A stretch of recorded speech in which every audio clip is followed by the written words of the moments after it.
अस्सलाम वालेकुम दोस्तों, मैं हूं आपका दोस्त आसिफ और आप देख रहे हैं आसिफ इकबाल टीवी। उम्मीद है आप सब खैरियत से होंगे। मैं आपको अपने चैनल पर खुशामदीद कहता हूं। दोस्तों, आज की वीडियो में मैं आपको ये बताऊंगा कि अगर आपका यूट्यूब चैनल है तो आप अपने यूट्यूब चैनल की वीडियोज़ में या थंबनेल में गूगल इमेजेस भी यूज़ करते होंगे, ठीक है। लेकिन दोस्तों, क्या आपको पता है कि उन इमेजेस के भी कॉपीराइट्स होते हैं और अगर आप उनको अपनी वीडियोज़ में या थंबनेल में लगाएंगे तो आपके पास कॉपीराइट की स्ट्राइक आ सकती है। तो दोस्तों, आज मैं आपको बताऊंगा कि आप किस तरह कॉपीराइट की स्ट्राइक से बच सकते हैं और गूगल इमेज से आप कैसे फ्री इमेजेस यूज़ कर सकते हैं अपनी यूट्यूब वीडियोस के लिए और थंबनेल के लिए। तो चलिए शुरू करते हैं और जानते हैं वो क्या तरीका है और हम किस तरह कॉपीराइट की स्ट्राइक से बच सकते हैं। तो सबसे पहले दोस्तों, आपने गूगल क्रोम ओपन करना है। इसके बाद आपने उस इमेज का नाम लिखना है जो कि आपने ऐड करना है। तो मैंने लिख दिया बनाना, ठीक है। इसके बाद दोस्तों, आपने इमेज पर क्लिक करना है। अब आप देख सकते हैं यहाँ बहुत सारे आपके सामने इमेजेस आ जाएंगे। अब हमें नहीं पता कि कौन से इमेजेस वो हैं जो कि फ्री हैं और कौन से ऐसे इमेजेस हैं जिन पर कॉपीराइट की स्ट्राइक आ सकती है जो कि फ्री नहीं है। असल में दोस्तों, ये सब वेबसाइट्स होती हैं जहाँ से गूगल अपने इस इमेज सेक्शन में उनके इमेज शो करता है, ठीक है। अगर मैं किसी भी इमेज पे क्लिक करता हूं तो उनकी वेबसाइट ओपन हो जाएगी। देखें,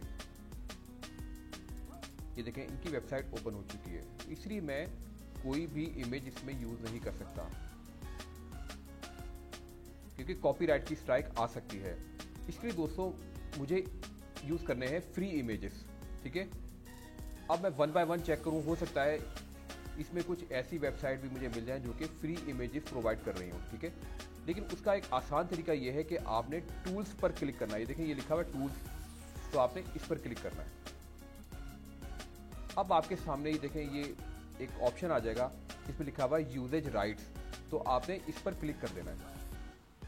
अब आप यहां देख सकते हैं दोस्तों, 4 ऑप्शन आपको नजर आ रहे हैं। Label for reuse with modification, label for reuse, label for non commercial reuse with modification, label for non commercial reuse.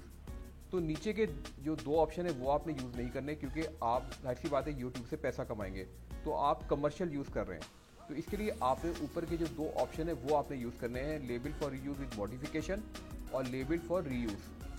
अगर तो आपने इमेज ऐसे ही यूज़ करना है बगैर किसी मॉडिफिकेशन के, आप उसमें कोई क्रॉपिंग वगैरह नहीं करेंगे, तो आपने ये ऑप्शन यूज़ करना है, लेबल फॉर रीयूज।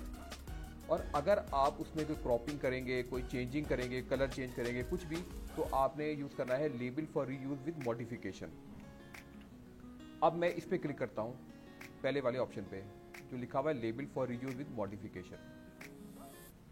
तो फ्रेंड्स, अब ये वो सारे इमेजेस हैं जो कि मैं अपनी यूट्यूब की वीडियोज़ में या थंबनेल में बगैर किसी प्रॉब्लम के, बगैर किसी टेंशन के यूज़ कर सकता हूँ क्योंकि ये सारे फ्री हैं, ठीक है। इन पर कॉपीराइट की स्ट्राइक नहीं आएगी। तो दोस्तों, इस तरह आप बड़ी आसानी से कोई भी इमेज अपने YouTube वीडियो या थंबनेल में यूज़ कर सकते हैं और ये सारे फ्री इमेजेस होते हैं। तो उम्मीद है दोस्तों कि आज की वीडियो आपको अच्छी लगी होगी। वीडियो अच्छी लगी हो तो इस वीडियो को लाइक करना मत भूलिएगा। Thanks for watching.